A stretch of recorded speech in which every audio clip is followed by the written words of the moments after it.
The most useful financial conversation of my entire life happened in a barbershop in 1983. Not in a boardroom, not in a financial advisor's office, not in the firm where I spent 40 years surrounded by educated and accomplished men who talked about money constantly and said almost nothing true about it. A barbershop. With a man named Eugene Carter, who was 67 years old and had been cutting hair in the same chair in the same shop on the same street in Cincinnati for 31 years. I was 39 years old. I had just received the biggest promotion of my career. I was earning more than I had ever earned. I felt, for the first time in my professional life, like I had genuinely arrived somewhere.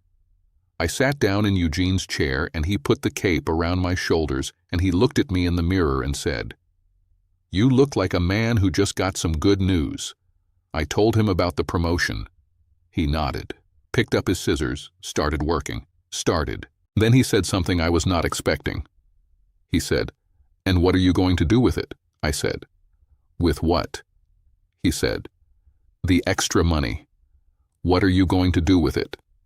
I told him about the plans. The holiday Margaret and I had been talking about. The new car. The house we had been thinking about upgrading to. All the things that felt like the natural next step for a man who had just arrived somewhere. Eugene listened, kept cutting, did not say anything for a while. Then he said, "Can I ask you something personal?" I said, "Go ahead." He said, "How much of the last raise you got are you still saving?" I did not answer immediately. He said, "I am not trying to embarrass you. I ask because I have been cutting hair for 31 years, and I have had this exact conversation with more men than I can count. Men who get a raise and immediately spend it. Men who get a promotion and immediately upgrade the life. Men who earn more every year and somehow never have more than they had the year before." I said, "It goes fast." He said, "It goes exactly where you point it. That is the thing nobody tells you. Money does not just go. You send it somewhere, and most men send every raise somewhere they can see and feel immediately. The car, the house, the holiday, because those things feel like the reward for the work, and they are. But they are also the reason most men arrive at 60 with less than they expected to have." I said, "So what do you do instead?"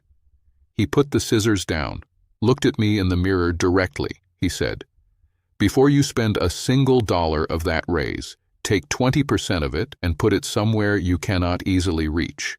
Not a savings account you can transfer from in 30 seconds, somewhere with friction, somewhere that requires you to make a deliberate decision to access it, and then live on the rest exactly the way you lived before the raise, not better."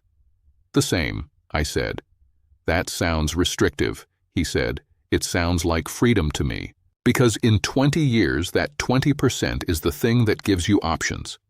And the upgrade you did not make is the thing you will not even remember not making." I said, "You learned this from cutting hair." He smiled.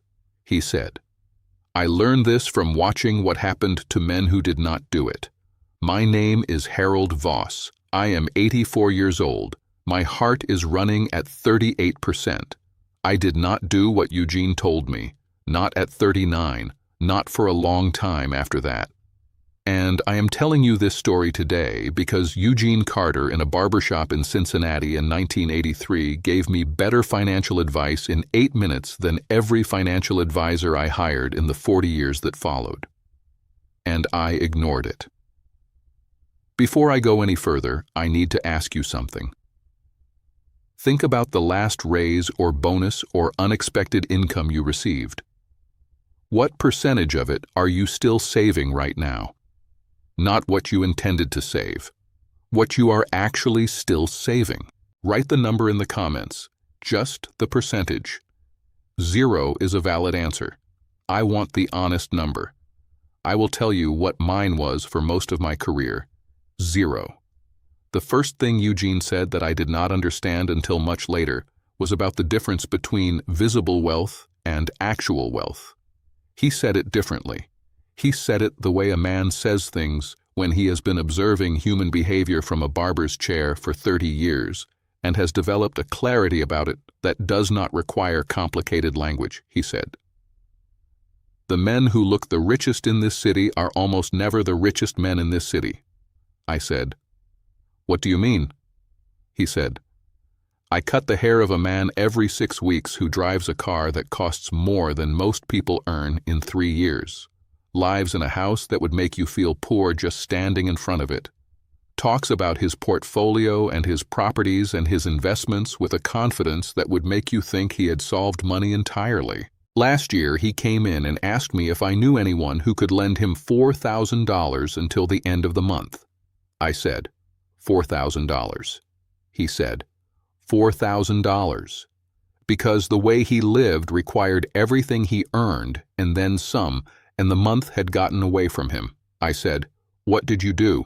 He said, I told him I did not have it, which was not entirely true. But I had learned a long time ago not to lend money to men who spend more than they earn, because the problem is not the $4,000, and lending it to them does not solve the problem. I thought about that for a long time after I left the shop that day. I thought about it, and then I went home and I booked the holiday and ordered the car and told Margaret about the plans and felt the specific pleasure of a man who has arrived somewhere and is spending accordingly.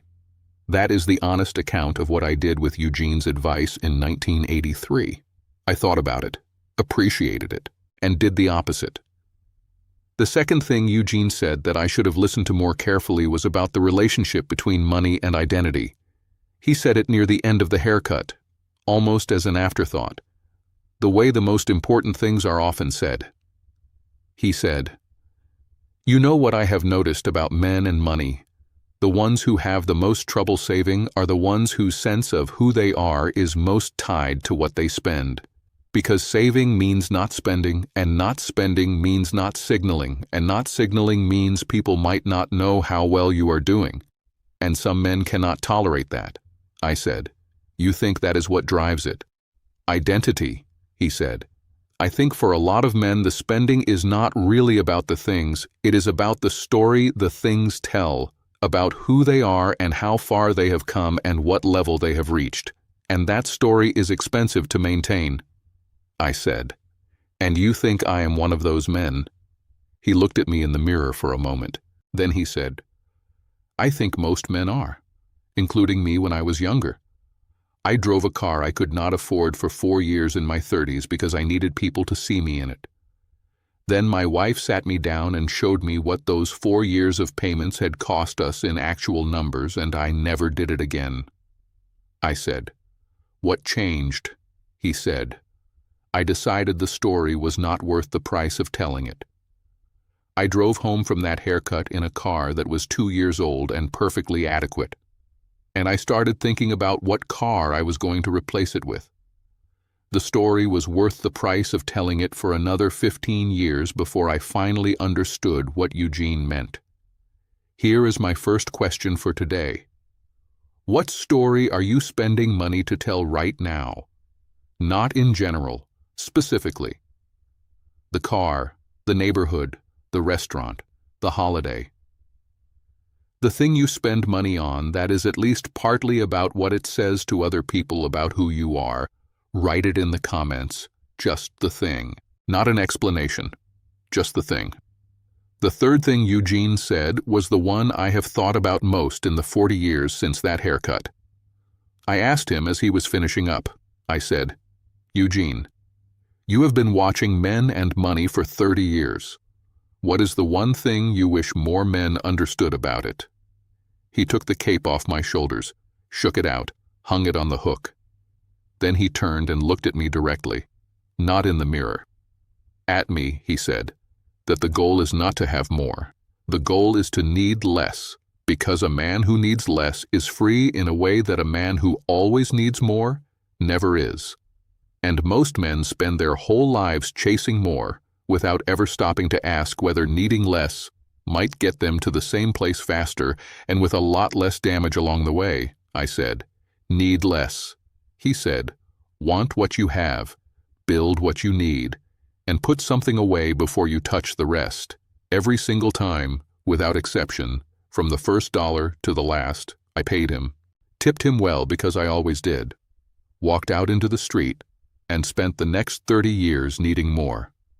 Not because I forgot what he said, because the needing more was in me before I sat down in his chair, and 8 minutes of honest conversation in a barbershop was not enough to undo the decades of formation that had made me the man I was.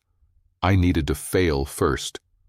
I needed the parking garage floor and the $11,000 and the folder of paperwork from Human Resources and the kitchen table conversation with Margaret before I was finally ready to stop needing more and start wanting what I had.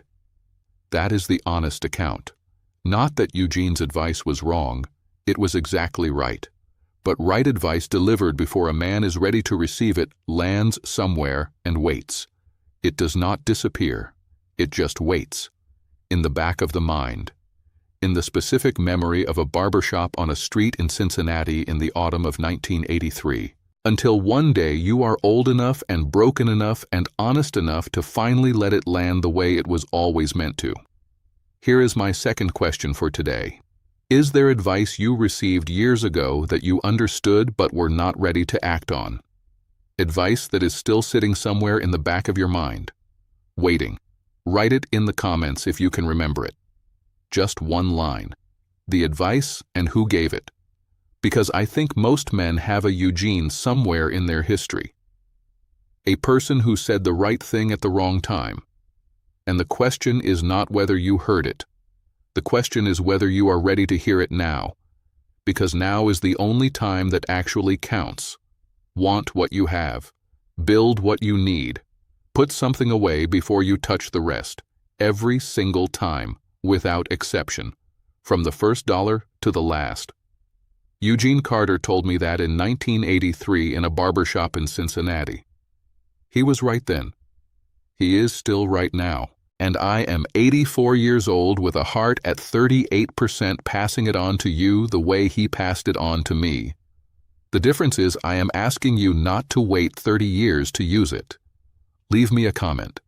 Tell me about your Eugene, the person who gave you the right advice at the wrong time. I read every single one. And if someone you know is sitting in a barbershop chair right now about to go home and book the holiday and order the car, send this to him before he gets home. I am not done yet.